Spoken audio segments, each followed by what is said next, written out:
Direct selling industry का future क्या है, इस बिजनेस की सच्चाई क्या है, लोग इस बिजनेस के बारे में बताने से क्यों कतराते हैं, लोग इस बिजनेस में काम करना क्यों नहीं चाहते हैं, क्यों डायरेक्ट सेलिंग बिजनेस में इतनी नेगेटिविटी है, क्या है इसकी वजह। डायरेक्ट सेलिंग बिजनेस आने वाले वक्त का सबसे बड़ा बिजनेस है। क्यों? अगर आज आप दूसरी कंट्रीज को देखें, जो कंट्रीज आज डेवलप्ड है, उन सभी कंट्रीज के अंदर डायरेक्ट सेलिंग बिजनेस का बहुत ज्यादा प्रायोरिटीज दी जाती है, क्योंकि डायरेक्ट सेलिंग बिजनेस लोगों का बिजनेस है और जब तक दुनिया में लोग रहेंगे तब तक ये बिजनेस चलता रहेगा, क्योंकि ये बिजनेस लोगों पर डिपेंडेड है। जब तक लोग खाते रहेंगे, नहाते रहेंगे, कपड़ा पहनते रहेंगे, तब तक ये बिजनेस आपका चलता रहेगा।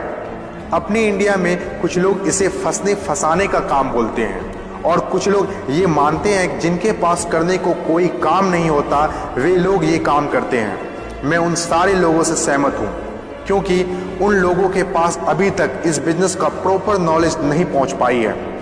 ये हम लोगों की जिम्मेदारी है कि इतनी पावरफुल और ब्यूटीफुल इंडस्ट्री के बारे में लोगों को समझाएं। दुनिया में कुछ ऐसे भी काम होते हैं जो लोगों को आसानी से समझ में नहीं आते हैं। एक छोटा सा एग्जांपल देता हूं। हम लोग दिन भर फेसबुक, व्हाट्सएप और यूट्यूब कितना यूज करते हैं और इसके लिए आपसे एक भी पैसा नहीं लिया जाता है। तो जरा सोचिए उनकी कमाई कैसे होती होगी, जबकि फेसबुक दुनिया के टॉप 10 बिजनेस में आता है कमाई के मामले में। कुछ लोग सोचते हैं अगर फेसबुक जब हमसे पैसा नहीं लेता है तो कमाता कैसे होगा। कुछ लोग सोचते हैं पता नहीं कमाता भी होगा कि नहीं। कुछ लोग कहते हैं जो डाटा हम लोग यूज करते हैं उससे कमाता है। डाटा का पैसा सिम वाले को जाता है, जिसका सिम हम लोग यूज करते हैं, चाहे वो एयरटेल हो या जियो हो। ना तो जानते हैं और ना ही जानना चाहते हैं कि कमाई आखिर कैसे होती है। दोस्तों, सबसे पहले आपके लिए ये जानना जरूरी है कि कोई भी इंडस्ट्री कैसे चलती है और कैसे बनती है। किसी भी नई इंडस्ट्री को चलने के लिए 4 फेज से गुजरना होता है। पहला जो फेज होता है वो होता है नेगेटिव फेज, और आज direct selling industry negative phase में है। ये फेज हर नई इंडस्ट्री को झेलना ही पड़ता है। जब भी मार्केट में नया बिजनेस आता है तो लोग पहले उसे ठीक से समझ नहीं पाते हैं और अनदेखा कर देते हैं। जैसे बैंकिंग सेक्टर के साथ हुआ, इंश्योरेंस सेक्टर के साथ हुआ, टेलीकॉम इंडस्ट्री के साथ हुआ। पहले ना तो लोग बैंक में पैसा जमा करते थे और ना ही इंश्योरेंस लेते थे, क्योंकि इंडस्ट्री नई थी, लोग डरते थे, किसी पर भरोसा नहीं था। लेकिन आज देखिए यही इंडस्ट्री है जिसके बिना किसी राज्यों की कल्पना करना असंभव है। जब नई नई प्लास्टिक इंडस्ट्री स्टार्ट हुआ तो 95% लोगों ने इनकार कर दिया ये कहकर कि यह पॉसिबल नहीं है। लेकिन उस वक्त भी 5% लोगों को विश्वास था और आज वही 5% लोग दुनिया में आगे हैं। आज हर चीज प्लास्टिक का है, जग हो या बाल्टी, कुर्सी हो या टेबल, खिलौना हो या फ्रेम, यहाँ तक कि डोर भी अब प्लास्टिक के हैं, जो आज से 20 साल पहले किसी ने सोचा भी नहीं था। आज direct selling business negative phase में है, इसीलिए इतनी सारी नेगेटिविटी है।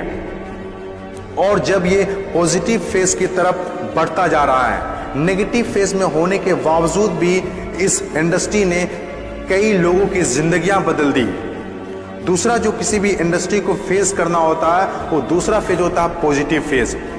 ये वो टाइम होता है जब लोगों का इंडस्ट्री के ऊपर ट्रस्ट बढ़ने लगता है, क्योंकि वे आसपास में रिजल्ट देख रहे होते हैं। और जो लोग उस वक्त डायरेक्ट सेलिंग बिजनेस में दिलचस्पी नहीं दिखा रहे होते हैं, अनदेखा कर रहे होते हैं, वे रिजल्ट देखने के बाद दिलचस्पी लेने लगते हैं और आपका काफिला और बढ़ने लगता है, रिजल्ट और बढ़ने लगता है, दिलचस्पी और भी लोगों में बढ़ने लगती है। जैसे बैंकिंग इंडस्ट्री और इंश्योरेंस इंडस्ट्री के साथ हुआ था।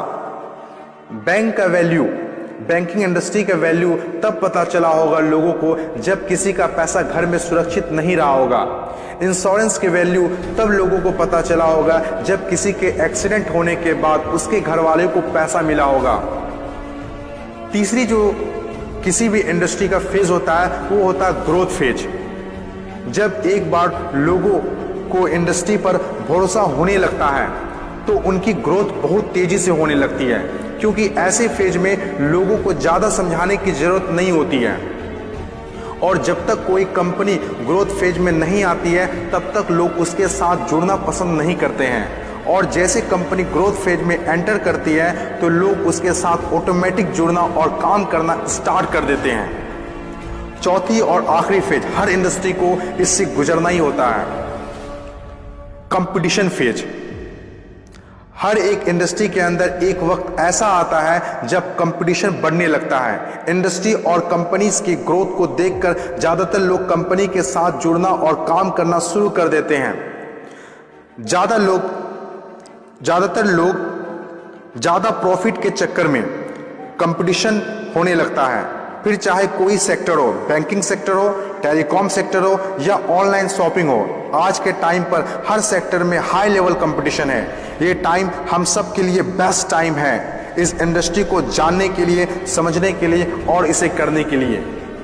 According to FICCI, direct selling industry का मार्केट साइज 6000 करोड़ आंका गया है। आज तक जितना हुआ है उसको देखते हुए फिक्की ने डिक्लेयर किया है कि डायरेक्ट सेलिंग बिजनेस 2020 से 25 तक 645 अरब तक की हो जाएगी। आपको इस बात को जानना बहुत जरूरी है कि अमेरिका, ऑस्ट्रेलिया, चीन, जापान, कोरिया और सिंगापुर जैसे बहुत बड़ी बड़ी डेवलप कंट्रीज ने डायरेक्ट सेलिंग बिजनेस को बहुत हद तक अपना लिया है और वहाँ के सिटीजन भी बहुत जागरूक हैं। बदलाव के बिना तरक्की नहीं की जा सकती है और जो लोग अपने सोचने का तरीका नहीं बदल पाते हैं वे लोग अपनी जिंदगी में कुछ भी नहीं बदल पाते हैं। नोकिया, कोडेक जैसी बड़ी बड़ी कंपनियां चलाने वाले लोग भी अपने सोचने का तरीका नहीं बदल पाए, इसीलिए अपनी शानदार शुरुआत के बाद भी वो वक्त के साथ इतिहास के हिस्सा बन गए। इन तमाम बातों से मैं एक बात बताना चाहता हूँ, बदलाव ही प्रकृति का नियम है।